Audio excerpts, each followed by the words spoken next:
Just one or two more points. When we begin this practice, the most common experience is, of course, that as soon as something comes up in our mind, off we go. We follow whatever arises, because that's our normal habit. So we sit there and we watch, and something comes, off we go. And of course, if we get caught up, relax, release the grasping, come back. Simply keep coming back to the mind. If you find that you're constantly getting swept away, one thing you can do is introduce what's called labeling or noting. Meaning, if something comes up, give it a name, like thought, memory, frustration, image. If you give it a name, it becomes an object. You're free of it. So you might like to experiment with that, and that can be helpful in getting some space from those mental events if you're getting carried away. Another common experience is that as a beginner, we sit down and we watch, and then suddenly there's nothing there. Now, normally that's not because suddenly our mind has become very quiet and still. The most common reason is that we are doing what we normally do, and that is whenever we focus, we tense. So we sit down, we watch the mind, we tense.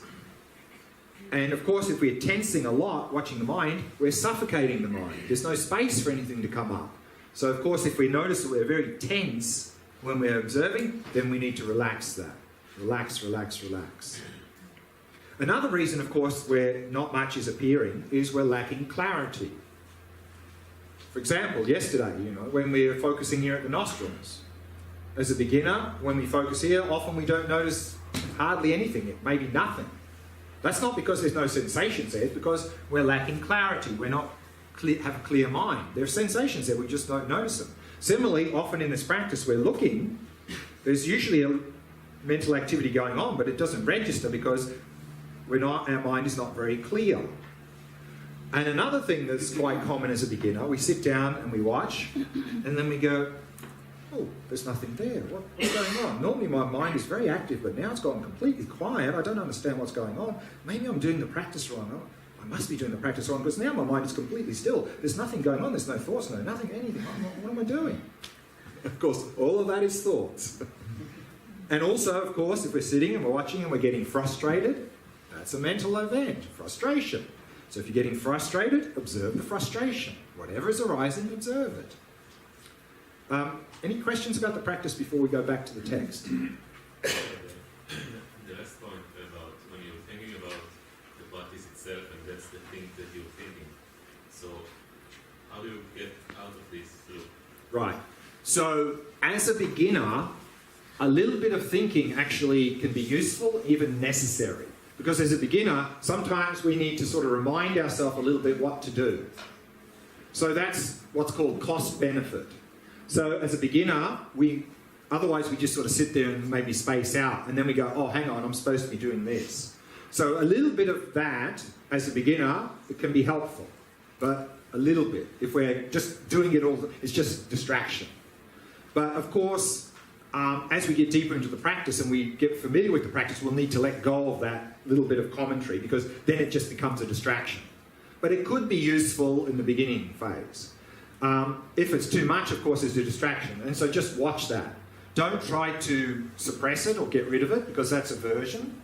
So if you notice commentary come in, just look at that. Just look at that. So then it becomes an object. But again, a little bit at the beginning can actually be helpful to remind us what to do. But if every 2 seconds we're going, watch the mind, watch the mind, watch the mind, watch the mind, I mean, that's just way too much. But maybe after some minutes, we're just sort of like going drowsy, and then we just remind ourselves, oh, pay attention. But if we're doing that every few seconds, that's just too much. At some point, the experience began to be fuzzy. Fuzzy. Like unclear. How do you get back to clarity? Yeah. So again, if it's becoming unclear, we're drifting into dullness. So then we need to sharpen our attention. And the instructions for that we're going to look at shortly in the text. But basically, what we can do is, particularly when we notice we're breathing in, is just pay closer attention. closer attention. And then when we notice we're breathing out, to avoid getting tight, we can just emphasize relaxing. So we can use the breath as a little bit of a reminder to relax when we're breathing out, and when we're breathing in, sharpen the focus. Then we can hopefully combine relaxation with focus.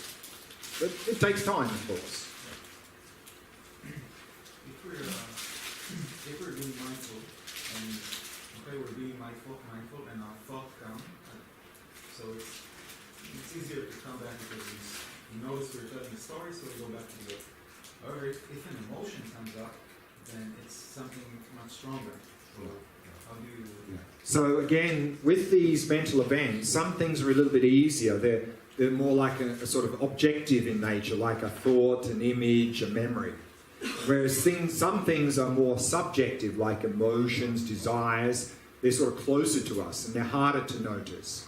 So again, if we note particularly some emotions coming up and we find that we're getting caught up in it, then if you can again give it a name, give it a label, that can help us to make it an object. So that can be helpful.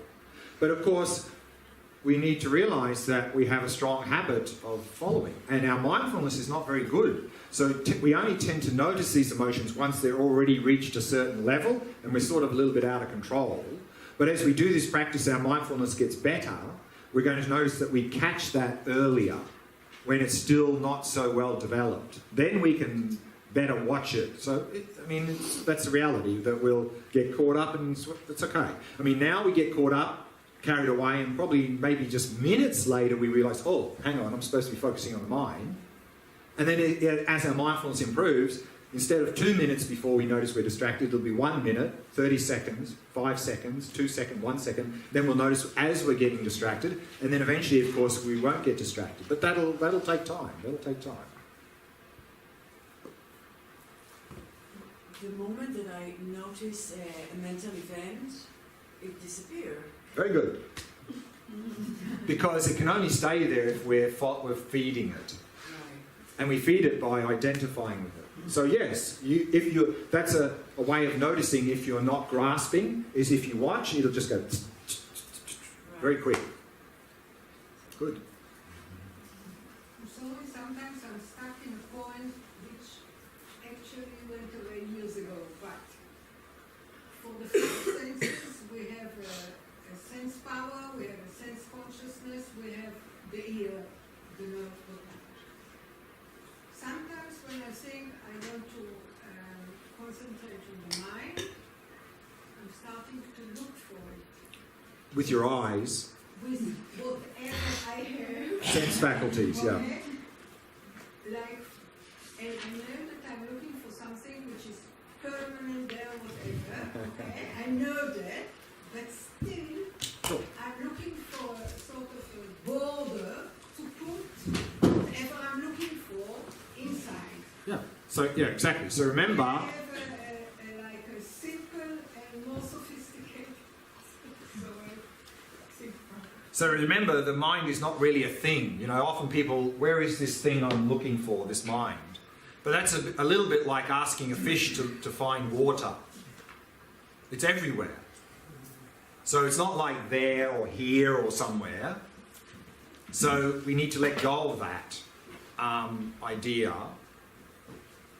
And what can be very helpful is, again, try to allow the sense faculties to shut down a little bit. So we're meditating with the eyes open, and usually that's one of our dominant senses, so we tend to often make it visual.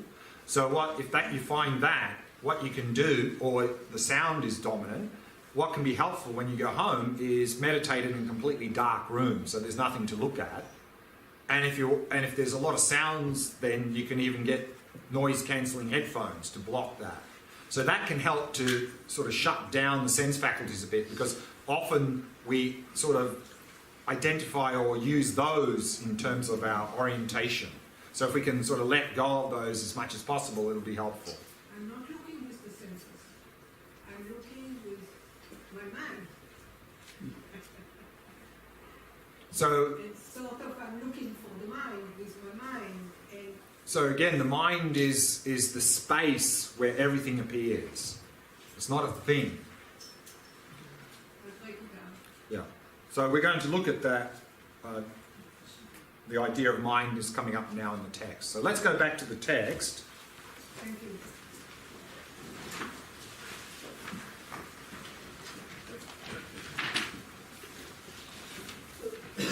So we're top of page 4, and it's talking about here, we're cultivating these two qualities of stability and clarity, and we added the third quality of relaxation. And it says, the second paragraph, such an authentic shamatha arises from a single pointed concentration of the desire realm of one who has the basis of a non-equipoised mind. That just, non-equipoised just means unbalanced mind. As said by Protector Maitreya, it arises from its causes, relying on applying the 8 antidotes to abandon the 5 faults. So then he's commenting, he says, thus it is taught that shamatha is accomplished through the 9 mental abidings arising from applying the 8 antidotes to abandon the 5 faults. Moreover, in his treatise on the grounds of Arya Sangha states that the 9 mental abidings are accomplished by the 6 powers and the 4 mental engagements. So let's have a brief look at what are these 5 faults and 8 antidotes. And for this we can turn to the, at the back, the shamatha chart here, on the opposite page here. Up the top again it says shamatha is attained by progressing through the 9 stages, relying on the 8 antidotes to abandon the 5 faults. So here we see the 5 faults and 8 antidotes, so let's briefly go through them. The first fault is laziness, and for this there are 4 antidotes. So like everything in our life, if we see no benefit in some activity, we're going to be very lazy when it comes to doing it. So similarly in this practice, if we don't appreciate the benefits of this practice, we're going to be very lazy in doing the practice. So therefore, if we find ourselves lazy when it comes to doing this practice, then we are to reflect on the benefits of the practice and understand that there are a lot of benefits in this practice. And if we can appreciate that, we'll have the first antidote, faith. So faith here is faith that the practice is going to benefit us. Understanding that the practice will give us a lot of benefit. So once we have faith in the practice, understanding that it is going to benefit us, that will lead to the second antidote, aspiration, meaning we'll want to do the practice. And then of course the more that we want to do the practice, the more we'll put effort into the practice, which is the third antidote. And then the more effort we put into the practice, the more we'll have the fourth antidote, which is called pliancy. And pliancy here is flexibility and serviceability of body and mind. Now our body and mind are not very pliant or flexible. We have a lot of aches and pains in the body, and we have a lot of resistance in our mind to the practice. But the further we go into the practice, the less problems we'll have in the body and the less resistance from the mind. The more our body and mind will become more flexible and serviceable and pliant. The second fault here is forgetfulness, and the antidote to that is mindfulness. So here forgetfulness is either forgetting the instructions or forgetting the object. So the antidote to that is mindfulness. So here, mindfulness, of course,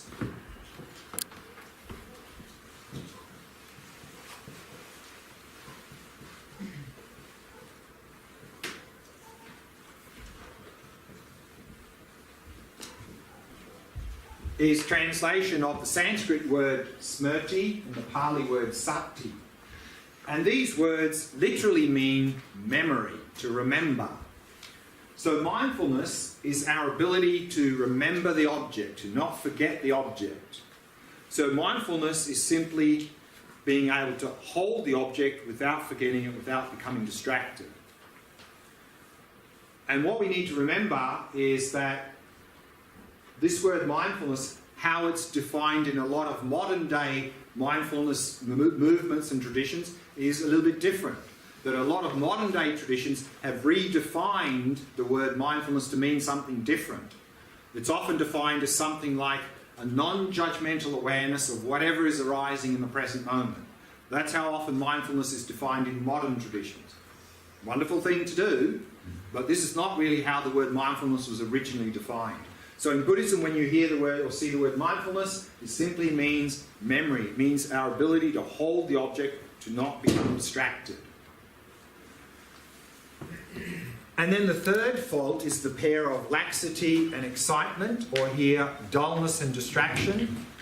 So the antidote to that is introspection. So this is the second tool we use in this practice. The main tool is mindfulness, to hold the object. But then we need introspection to monitor that. So introspection is like quality control. Noticing if we are still holding the object, or are we becoming distracted or dull. And if we are becoming distracted or dull, then reapply mindfulness to the object. So introspection is monitoring that mindfulness. Noticing if we're becoming dull or distracted. If we are, reapply mindfulness. So we see these two tools symbolized here in the shamatha chart down the bottom. We see the meditator, in their left hand is a rope. That's symbolizing mindfulness, meaning we are tying our mind to the object with the rope of mindfulness. And then in the right hand is the hook of introspection, meaning that if we notice we've become dull or distracted, we hook the mind back and reapply mindfulness. So these are the two main tools. The fourth fault here is non-application. Non-application is when we've noticed we've become dull or distracted and we don't do anything about it. That's a problem. That means that's non-application. So the antidote is application, means fix it. So usually just that means if we've become dull or distracted, usually application simply means reapply mindfulness to the object. And then we have one more fault, over-application, which for us as beginners is not a big issue usually.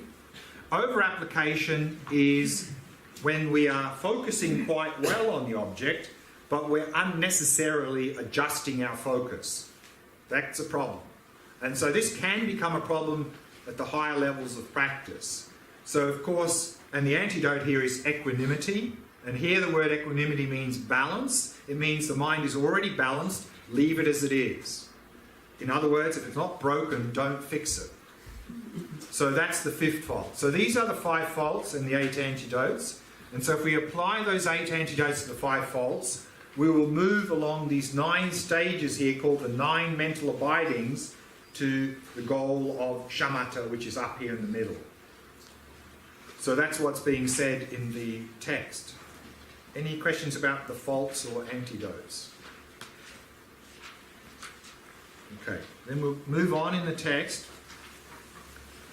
It says, through focusing on what type of object of meditation does one cultivate concentration? And he says, although the Bhagavan, and the Bhagavan is just another name for the Buddha, although the Bhagavan taught that in general, there are countless objects that are a suitable basis for accomplishing faultless concentration, meaning there are many different objects we can use in the shamatha practice. He says, since most of the previous gurus of these instructions, meaning most of the previous teachers of Mahamudra, accept focusing on the mind, here also this very method will be used. So he's saying here that we can use one of many different objects for shamatha practice, but here, since we're in Mahamudra practice and the main focus in Mahamudra is the mind, therefore we use the mind as the object for shamatha practice. And that's what we're doing. Now in terms of objects,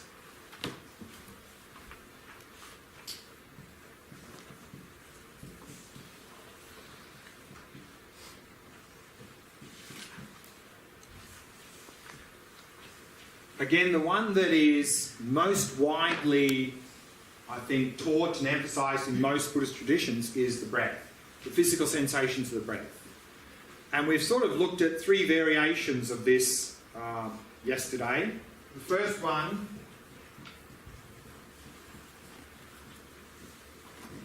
what's called the full body breath practice is just simply noticing sensations in the breath in any part of the body.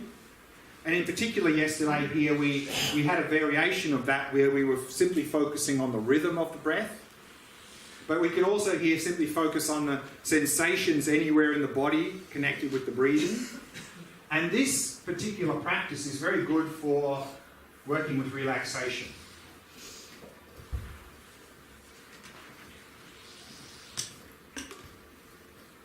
Then yesterday we also looked at the breath practice of focusing in the area of the abdomen. Quite a large area of focus, bringing the attention down. So this is particularly good for stabilizing our attention.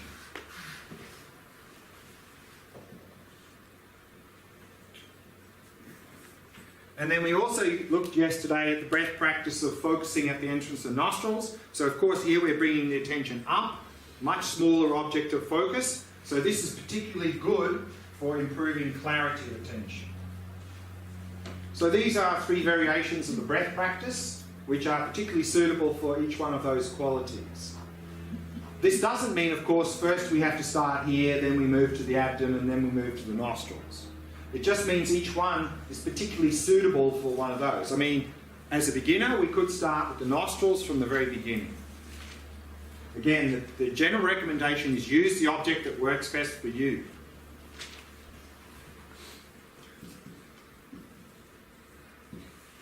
Another object that we find used in a number of traditions, particularly here, because we're doing focusing on the Mahamudra practice. And Mahamudra, our main emphasis is observing the mind or realizing the nature of the mind. So therefore, in shamatha practice, we use the mind as the object. And so that was the practice we just did, observing the mind. And then in the next session, we're going to do another practice very closely related to this.